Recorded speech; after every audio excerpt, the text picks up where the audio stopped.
15 glikolisis lintas pusat katabolisme glukosa. Glikolisis merupakan lintas pusat pada hampir semua organisme. Glukosis merupakan suatu lintas pusat universal dari katabolisme glukosa, tidak hanya di dalam hewan dalam tumbuhan, tetapi juga di dalam banyak mikroorganisme. Urutan reaksi glikolitik pada setiap spesies berbeda hanya dalam cara pengatur kesatuan reaksi dan dalam jalur metabolik selanjutnya dari piruvat yang terbentuk. Terdapat 3 jalur penting yang dapat dilalui oleh piruvat setelah glikosis. Pada organisme aerobik, glikosis menyusun hanya tahap pertama dari keseluruhan degradasi aerobik glukosa menjadi CO2 dan H2O.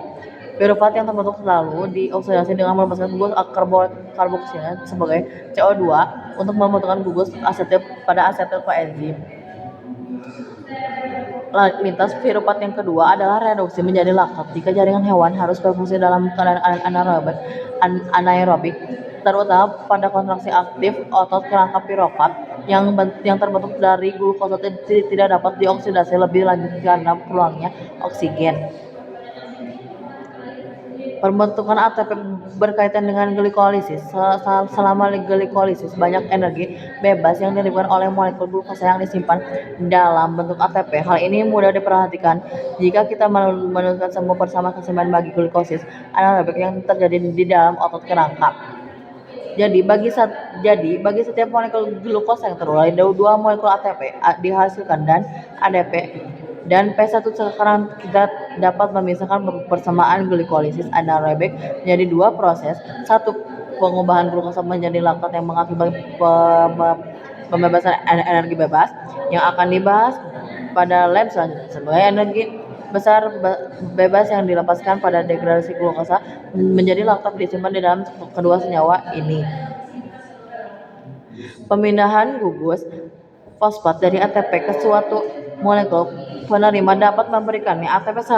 ATP sekarang dapat memindahkan gugus fosfat kepada berbagai molekul penerima. Ini menghasilkan senyawa fosfat berenergi rendah. Kebanyakan di antaranya adalah senyawa ester fosfat dan alkohol.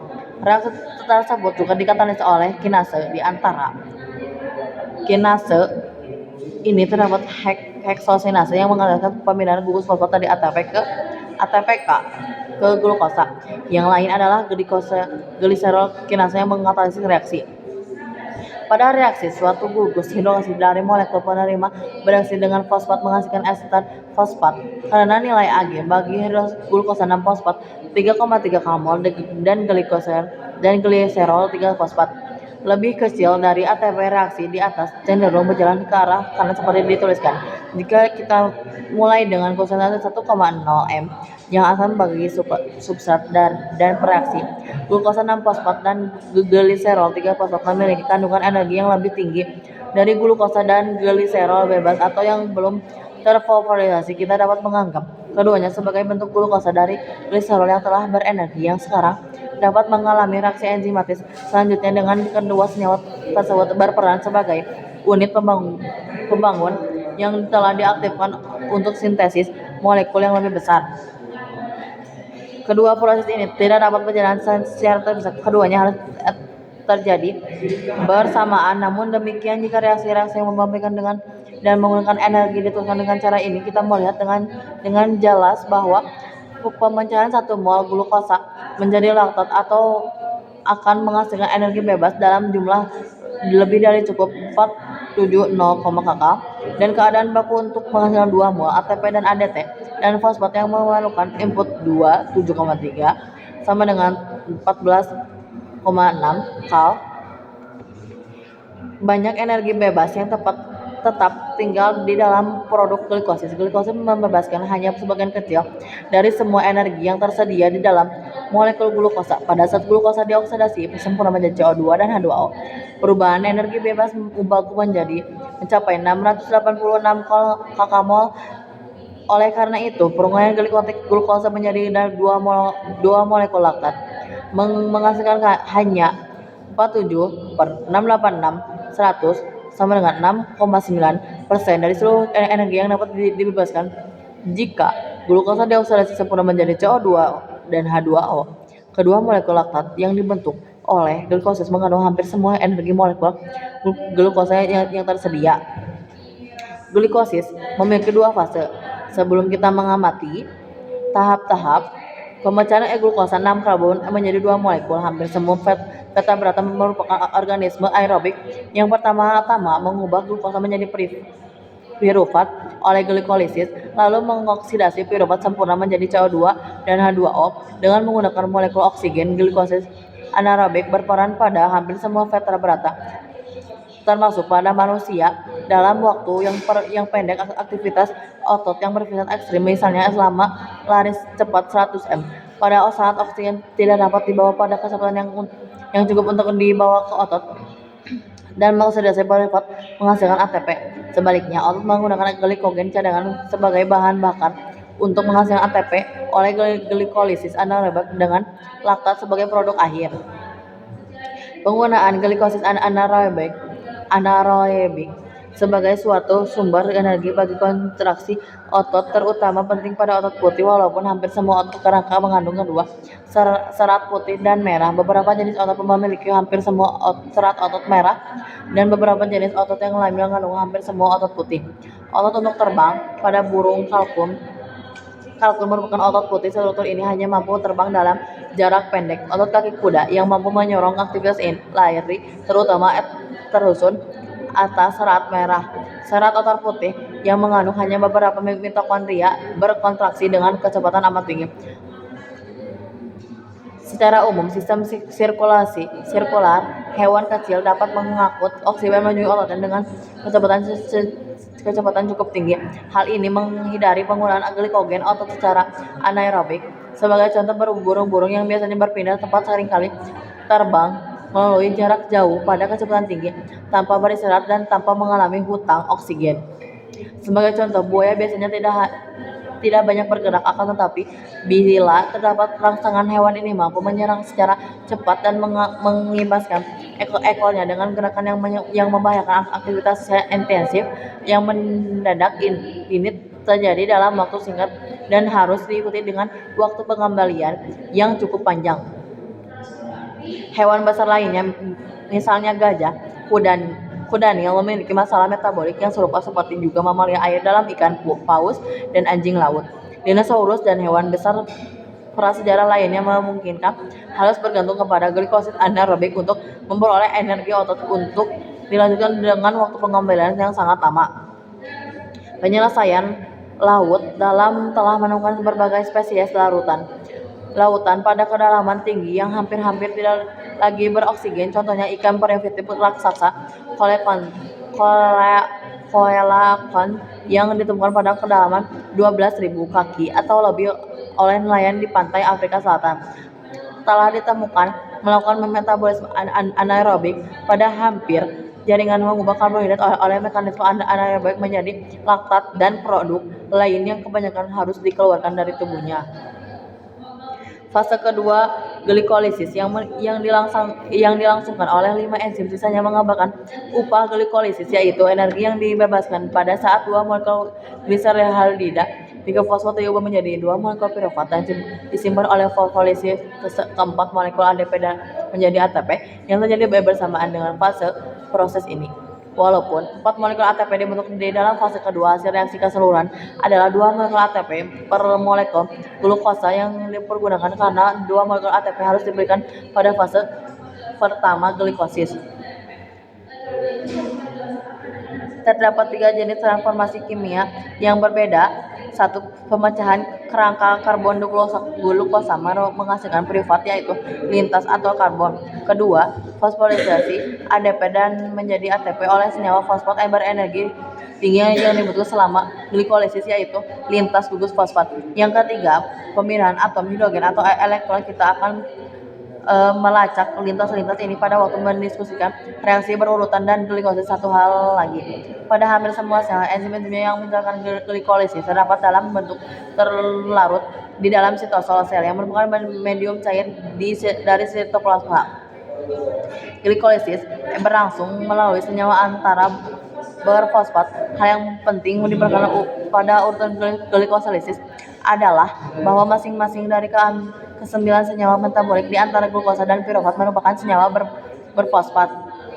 1. Gugus fosfat mengion sempurna pada pH 7, jadi membuat tiap-tiap senyawa antara glukosid bermuatan total negatif. Yang kedua, fungsi kedua gugus fosfat sudah nyata. Gugus ini merupakan komponen penting di dalam pengubaran enzimatik energi metabolik, karena gugus fosfat pada akhirnya akan dipindahkan ke ADP dan menghasilkan ATP.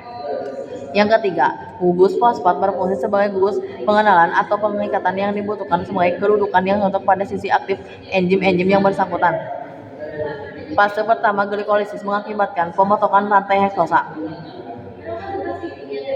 Fosforilasi glukosa. Pada tahap pertama, molekul glukosa diaktifkan bagi reaksi berikut dengan fosforilasi. Pada posisi 6 menghasilkan glukosa 6-fosfat dengan memanfaatkan ATP. Heksokinase melangsungkan formalisasi bukan hanya pada glukosa tetapi juga pada heksosa lain yang banyak dijumpai seperti fruktosa dan manosa. Heksokinase sel-sel ragi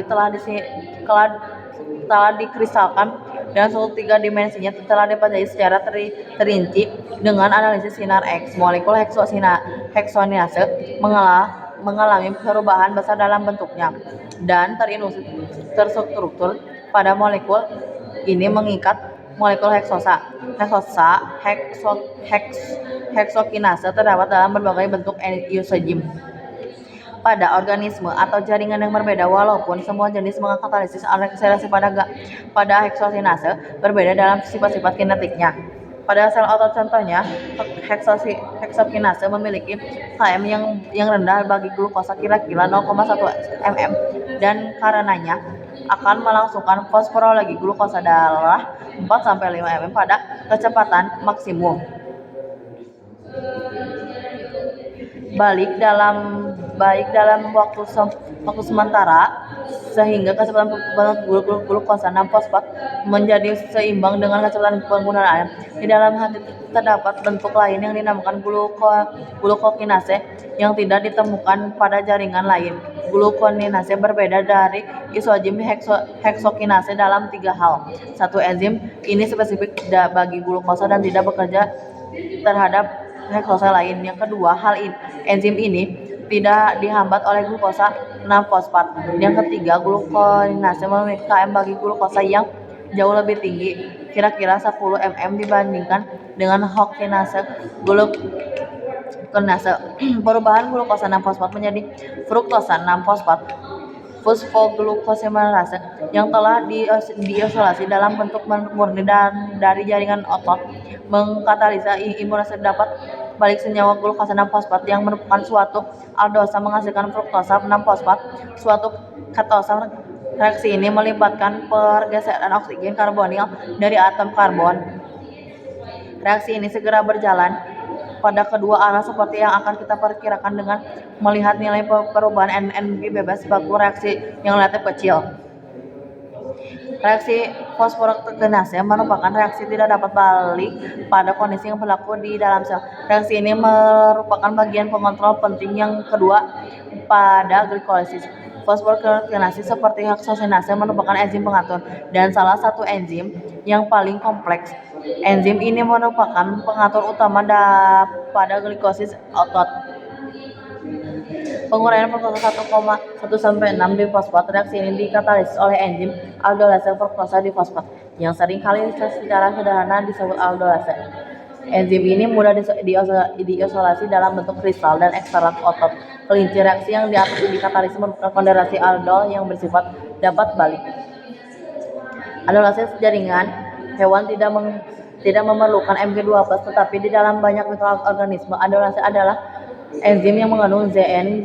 Walaupun reaksi aldolase memiliki perubahan energi bebas baku yang positif pada pH dan keadaan konsentrasi yang terdapat di dalam sel, interkonversi tireosa fosfat hanya satu di antara 2 tireosa fosfat yang dimiliki oleh aldolase, yaitu gliserida 3-fosfat yang dapat langsung diuraikan pada tahap reaksi glukosis berikutnya.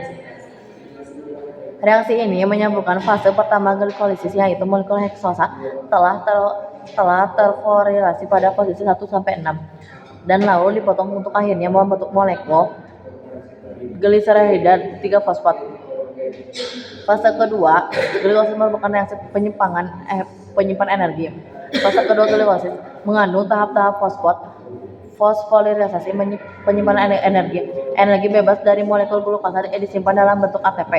Karena satu molekul glukosa dapat menghasilkan 2 gliseralida, 3 fosfat. Kedua bagian molekul glukosa menjalankan lintas yang sama pada fase kedua glikosis ini.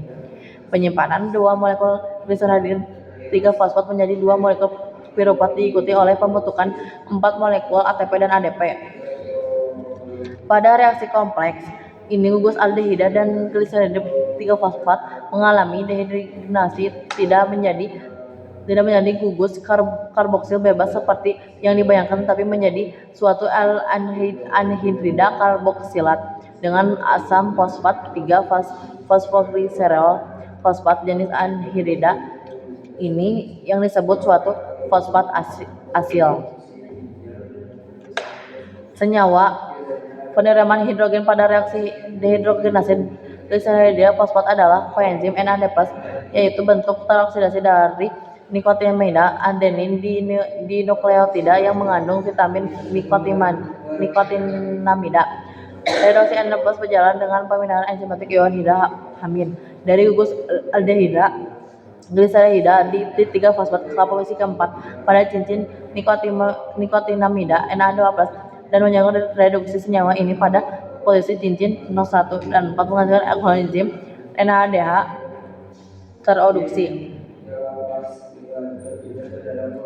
Dehidrogliserol fosfat telah diisolasi dalam bentuk kristal dari otot kerangka kelinci. Enzim ini berberat molekul 140.000 dalam dan mengandung 4 subunit masing-masing terdiri dari rantai tunggal polipeptida dengan 330 residu asam amino. Reduksi piruvat menjadi laktat. Piruvat merupakan suatu titik penghubung penting di dalam katabolisme karbohidrat di dalam jaringan hewan. Pada kondisi anaerobik, piruvat merupakan produk glikolisis dan NADH yang dibentuk oleh dehidroksi gliserida 3 fosfat lalu dioksidasi menjadi NAD+ oleh O2. Namun demikian pada kondisi anaerobik di dalam jaringan otot yang aktif atau di dalam bakteri, asam laktat NADH yang dibentuk oleh glikosis tidak dapat dioksidasi kembali oleh O2, tetapi harus dioksidasi kembali menjadi NAD+ oleh piruvat dan menyebabkan piruvat berubah menjadi laktat. Degradasi berlanjutan glikogen oleh fosforilasi dapat terjadi hanya setelah kerja enzim lain yang mengkatalisis 2 reaksi. Pada reaksi pertama, enzim memindahkan 3 dari residu glukosa yang tersisa ke ujung cabang-cabang di sebelah luar molekul lain. Residu glukosa yang tersisa pada cabang pertama yang terikat oleh suatu ikatan A pada titik percabahan dipindahkan oleh kerja A glukosa. Selanjutnya enzim ini menghidrolasi ikatan A pada titik percabangan dan karenanya menghasilkan molekul glukosa dan membuat residu glukosa dengan ikatan pada rantai lanjutan molekul tersebut terhadap kerja glikogen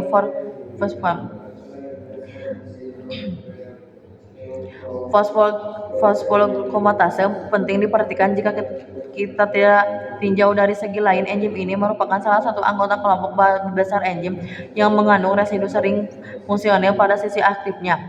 Gusirosida pada residu seringlah yang terfosforilasi oleh glukosa 1,6 di fosfat. Keseimbangan keseluruhan reaksi ini mengaruhi jauh ke kanan sampai seperti dihasilkan harga Ag derajat yang amat negatif.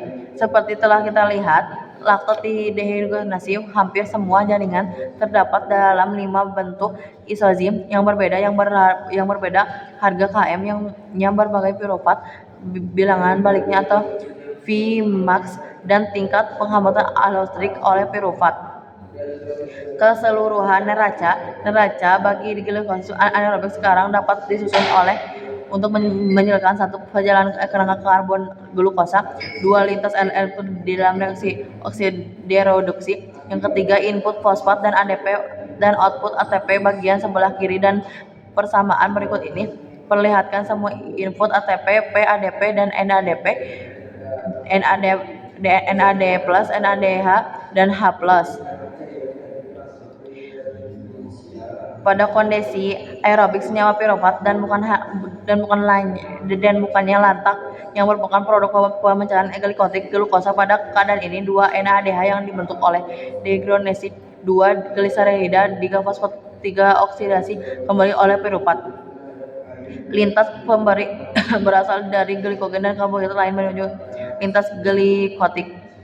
Selain glukosa, banyak karbohidrat lain yang akhirnya memasuki rangkaian glikotik untuk diuraikan dan memberikan kandungan energi. Yang paling utama adalah polisakarida, cadangan glikogen, dan patisakarida, maltosa, laktosa, dan fruktosa, dan monosakarida,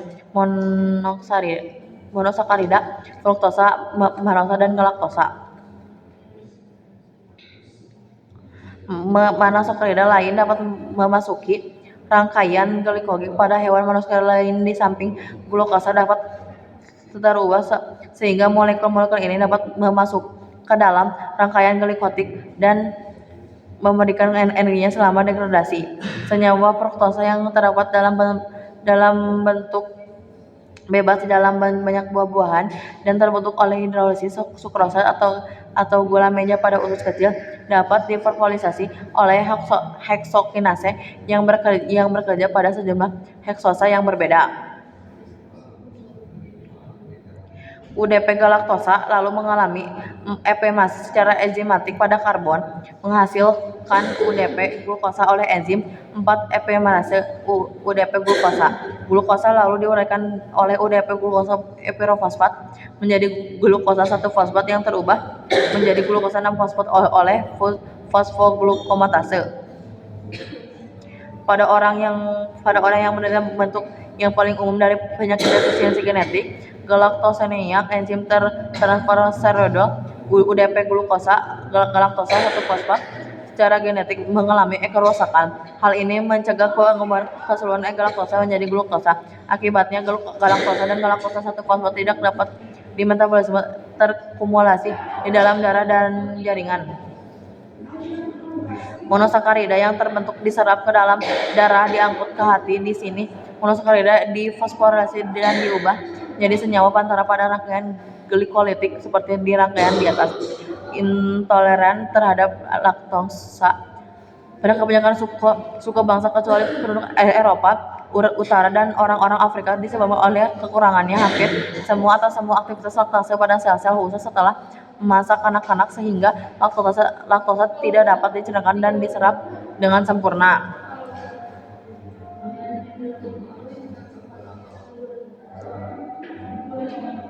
Hormon pada akhirnya mengatur interkonversi fosforilase A dan B.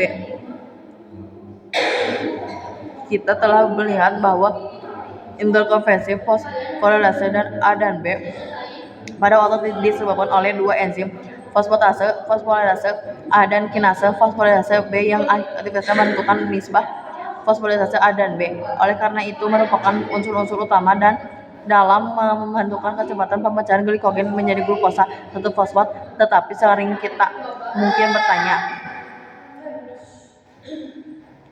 urutan glikolitik diatur pada 2 tahap utama. Fosforokinase (PFK), fosforokinase adalah enzim allosterik kompleks dengan berbagai modulator pengaktif dan penghambat. Puluhan makalah penelitian telah ditulis mengenai regulasinya yang berbeda menurut jenis selnya.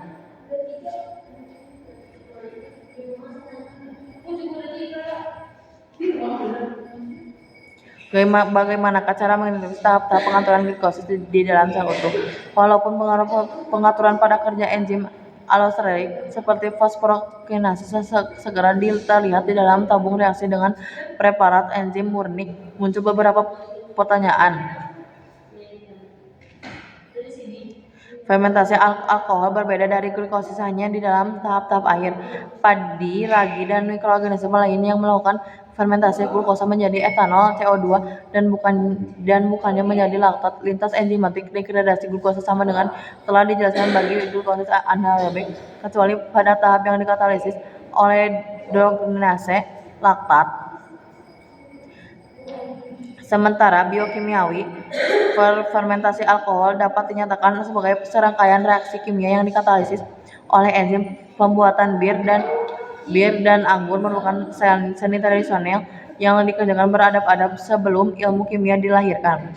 Memang resep-resep pembuatan bir dan anggur yang telah dipakai tahunan memberikan petunjuk penting bagi penemuan yang paling dasar di dalam sejarah awal biologi dan biokimia. Sebagai contoh, berulah pada tahun 1856